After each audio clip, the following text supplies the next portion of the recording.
Wafa Assurance vous présente Automoto.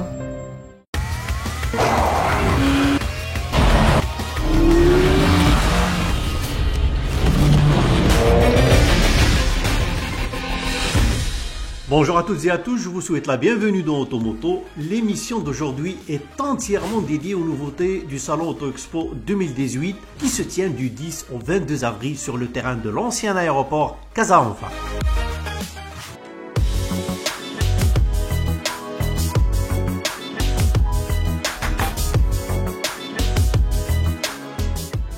L'Opel Crossland reprend à l'instar de son cousin le C3 Aircross la base roulante de son cousin Peugeot 2008. Il s'offre néanmoins son propre look, donnant à voir une calandre octogonale et des feux avant inspirés de son grand frère Opel Mokka X. Des flancs sculptés par une virgule ou encore un toit flottant ourlé d'un biselet chromé. L'habitacle se signale par une finition de bonne facture et une connectivité intéressante. En effet, le système multimédia dispose des fonctionnalités Android Auto et Apple CarPlay, mais aussi d'un hotspot Wi-Fi 4G.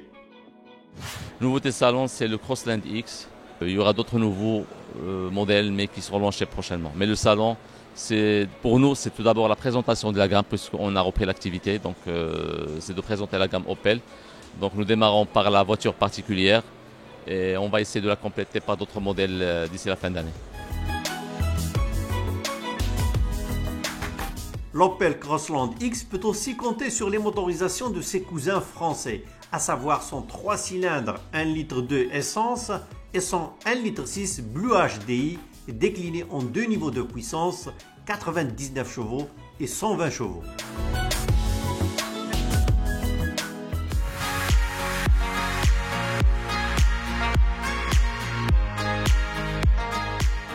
Sacrée récemment voiture européenne de l'année 2018, le XC40 devrait convertir sans peine ce succès d'estime en succès commercial probant.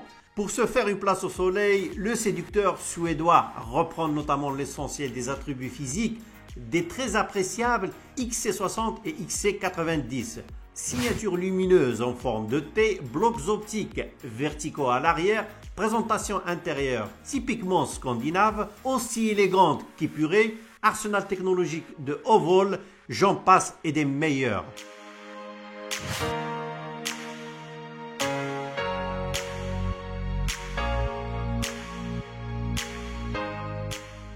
Enfin, le 4 cylindres turbo diesel D4 de 190 chevaux du XC40, accouplé à une boîte auto à 8 rapports, devrait lui permettre de tenir le choc face aux rivaux précités.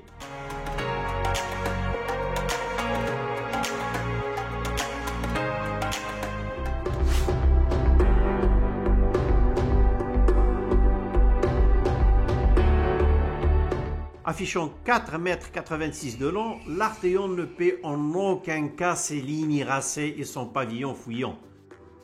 L'habitabilité est enthousiasmante, même au niveau des places d'arrière. Autre motif de satisfaction à bord, une finition impeccable et une connectivité à donner un exemple. La dotation en équipement est pléthorique sur les finitions hautes. La présentation n'est pas vraiment originale, mais il est quasiment calqué sur celle de la Passat. Enfin, au chapitre mécanique, le 4 cylindres turbo diesel 2 litres TDI donne le choix entre deux niveaux de puissance, 150 chevaux et 170 chevaux. Dans les deux cas, le brio devrait être au rendez-vous, notamment grâce à l'action d'une plaisante boîte robotisée à double embrayage à 6 rapports DSG.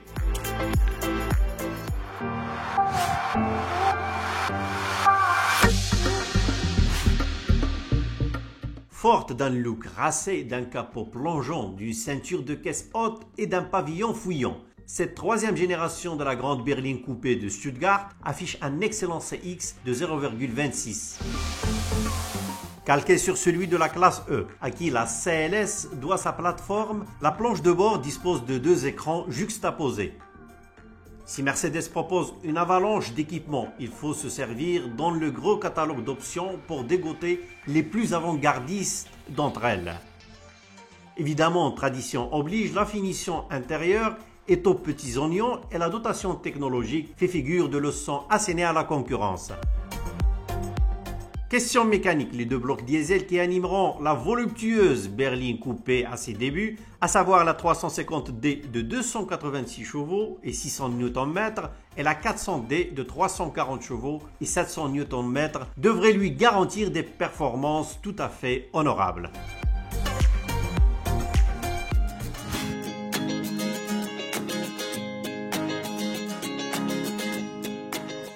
Dans la hiérarchie des baroudeurs bavarois, le X2 constitue le 6e membre du clan. Sans surprise, le cadet des X partage l'essentiel de ses organes avec le X1, tels que la plateforme, les motorisations et même la planche de bord et la console centrale sont identiques.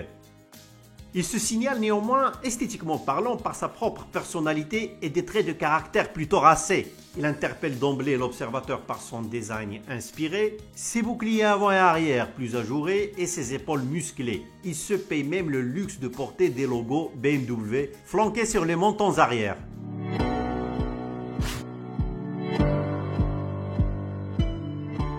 On reste dans la famille X avec le nouveau X4 qui fait son apparition sur le stand BM. Totalement remodelé, il se distingue par une ligne ultra fluide, plus proche d'un coupé sportif plutôt que d'un SUV. Le Bavarois prend aussi de la stature en affichant des dimensions revues à la hausse. 8 cm de plus en longueur pour un total de 4,75 m.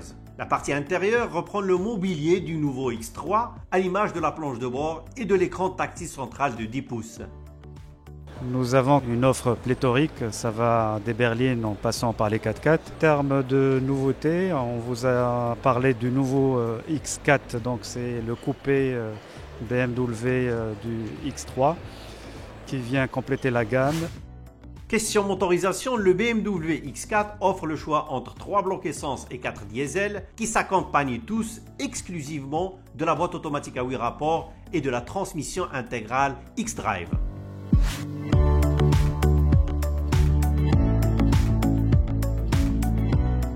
Voilà, c'est tout pour aujourd'hui. Nous vous donnons rendez-vous, même heure, même chaîne, la semaine prochaine.